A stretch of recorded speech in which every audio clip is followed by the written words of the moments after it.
রাজ্যের জন্য বেসিক্যালি ত্রিপুরার জন্য যে ত্রিপুরা পুরো নর্থ ইস্টেই প্রচুর বৃষ্টি হয়, যেই কারণে বিটুমিনের রোড তৈরি করা হলে সেখানে রোডগুলো খুব তাড়াতাড়ি খারাপ হয়ে যায়। তার জন্য আমি নীতিন গাডকারিজিকে বলেছি যে আপনি নর্থ ইস্টে তো করুন, ত্রিপুরাতে আগামী টেন্ডারগুলি এনএইচের যতগুলো রোড হয় সেগুলো আরসিসি রোড করুন, তাতে আর মেনটেন্যান্সের দরকার পড়ে না। কমসে কম 10-15 বছর 20 বছর রোডগুলো ঠিক থাকবে। তো উনি বলে দিয়েছেন একটা কমিটি করে যে কোয়ালিটি যে কাজগুলো হয়েছে ত্রিপুরাতে সেগুলো দেখার জন্য, সেগুলো চেক করার জন্য, টিম পাঠানোর জন্য, আর এখানে আগামী টেন্ডারগুলো যাতে আরসিসি রোড হয় তার জন্য নির্দেশ করেছেন।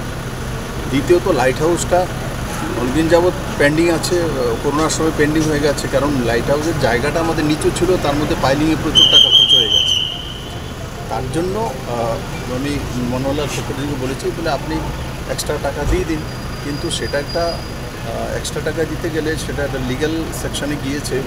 তো লিগ্যাল সেকশন থেকে ক্লিয়ারিটি আসার পর সেখানে এক্সট্রা টাকাটা দিয়ে দিলে লাইট হাউসটা করিয়ে গেলে 1000 মানুষের, গরিব মানুষের ঘর হয়ে যাবে। তো এগুলো নিয়ে স্বাভাবিক কথা ত্রিপুরা ডেভেলপমেন্টের জন্য যা যা করতে পারি সেটা আমি করার চেষ্টা করব। Thank you.